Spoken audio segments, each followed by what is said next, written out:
அறிவர்கள் என்ற தலைப்பில் இரும்புலிக்குறிச்சி எழுத்தாளர் ரகுபதி அளித்த அரசியல் உரை வீச்சுகள். வணக்கம் தோழர்களே, வணக்கம். நான் இரும்புலிக்குறிச்சி எழுத்தாளர் ரகுபதி பேசுகிறேன். சமூக நிலைகளில் பல்வேறு வாழ்க்கை கூறுகளை பேசுகின்ற நாம் தற்போது சமூக இயக்கத்தில் அறிவுஜீவிகள் அல்லது அறிவர்கள் அல்லது புத்திஜீவிகள் குறித்து பேசப்போகிறோம். அறிவர்கள், இன்டெலெக்சுவலிஸ்ட். அறிவர்கள் சமூகத்தின் இயங்கு சக்திகள். அரசியல், கலை, இலக்கியம், பண்பாடு, சமயம் போன்ற துறைகளில் எல்லாம் அறிவர்கள் கிளர்ச்சிகர பங்கு வகிக்கின்றார்கள். சமூகத்தின் நிகழ்ச்சி போக்கில் அறிவர்கள் தவிர்க்க இயலாத இயங்கு சக்திகளாக உருவாகிறார்கள். அறிவர்கள் மாற்றத்தை முன்வைக்கிறார்கள். அறிவர்கள் ஒன்றிலிருந்து மாற்று ஒன்றை தேடுகிறார்கள். இருப்பதை ஒன்றை மறுக்கின்ற காரணத்தால் புதிய ஒன்றை முன்வைக்கின்றார்கள். அரசு ஒடுக்குமுறைகளுக்கு அறிவர்கள் அஞ்சுவதில்லை. அவர்கள் அடங்க மறுக்கின்றார்கள். உலக வரலாற்றின் நெடுகிலும் அறிவர்கள் துருவ நட்சத்திரமாக மின்னுகிறார்கள். அறிவர்களின் வரலாற்று பாத்திரம் மிக வலுவானவை. பாஸ்டல் சிறைகள் உடைக்கப்படுகின்றன. ராபஸ்பியர்களின் கில்லட்டின்களுக்கு மனித தலைகள் உணவாக கிடைக்கின்றன.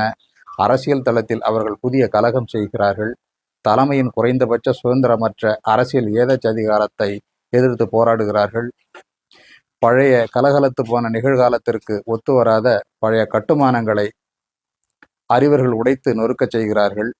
அடிப்படை பழமவாதிகள், அதாவது ஃபண்டமெண்டலிஸ்ட், நிகழ்காலத்தை கண்டு பயப்படுகிறார்கள். அறிவர்கள் புதிய உலகிற்கு பூபாலம் பாடுகிறார்கள். நாற்றம் பிடித்த பழைய அரசியல் தளத்திலிருந்து அறிவர்கள் அடிமைத்தனத்தை எதிர்க்கிறார்கள். அதனால் ஈவு இரக்கமின்றி அறிவர்கள் அரசியல் தளத்திலிருந்து வெளியேற்றப்படுகிறார்கள். சமூக உயிரினங்களை வளர்ச்சியை நோக்கி இட்டு செல்லாத காலாவதியான உற்பத்தி முறைகளை தாங்கி பிடிக்கும் பழைய மரபுகளை அறிவர்கள் எதிர்க்கிறார்கள். உலக மானுட உயிரினங்களை ஒன்றிணைக்கும் புதிய வரவுகளை அவர்கள் பிரகடனப்படுத்துவதால் சில வேளைகளில் அழுகிய கோழி முட்டைகளால் தாக்கப்படுகிறார்கள் அல்லது தீயிட்டு எரிக்கப்படுகிறார்கள். அறிவர்கள் அரசுகளின் ஆயுத ஒடுக்குமுறைகளை கண்டு அஞ்சுவதில்லை. அறிவின் வல்லமை என்பது ஆயுதங்களின் கூர்முனையை காட்டிலும் வலிமையுடையது என்பது அவர்களுக்கு தெரியும்.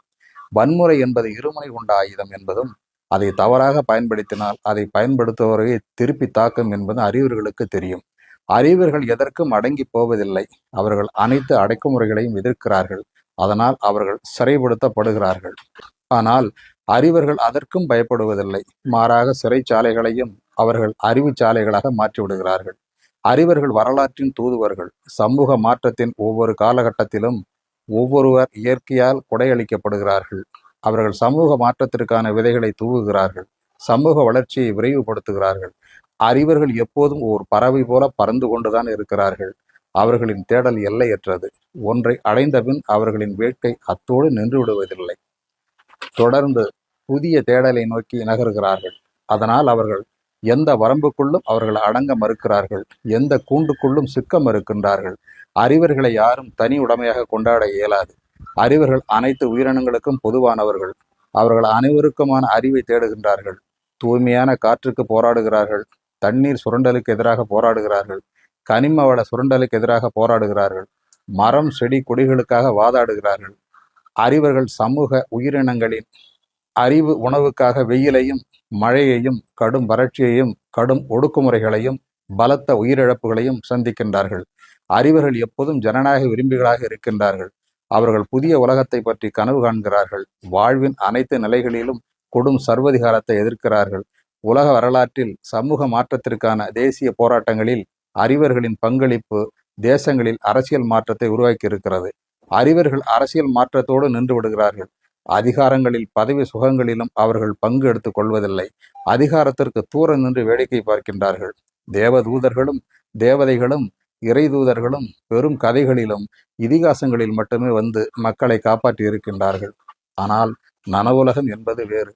வாடிய பயிரை கண்டபோதெல்லாம் வாடி வதங்கிய வள்ளலார் காணாமல் அடிக்கப்பட்டார். உலகம் உருண்டையானது என்று சொன்ன கலீலியோ கடைசி வரை துரத்தி அடிக்கப்பட்டார். அடிமைத்தனத்துக்கும் அடக்குமுறைக்கும் எதிராக போராடிய மார்ட்டின் லூதர் கிங் துப்பாக்கி குண்டுகளுக்கு பலியானார். உன்னையே நீ அறிவாய் என்று சிந்திக்க சொன்னவனுக்கு நஞ்சு கண்ணம் பரிசளிக்கப்பட்டது. அகிம்சையை போதித்த அண்ணல் காந்திக்கு துப்பாக்கி குண்டுகளை பரிசளித்தார்கள். உலகில் மாறாதது என்னவோ மாற்றம் மட்டுமே என்று சொன்னவரை அன்றைய உலகம் இறுதி வரை கண்டுகொள்ளாமல் வறுமையில் தள்ளியது. உலகில் தூக்கு கயிறுகளும் துப்பாக்கி குண்டுகளும் நஞ்சு கிண்ணங்களும் விரவி கிடந்தாலும் வரலாற்று நெடுகிலும் அறிவர்கள் வருவதும் போவதுமாக இருந்து கொண்டுதான் இருக்கிறார்கள். உங்கள் தோழன் ரகுபதியைப் போல. நன்றி, வணக்கம்.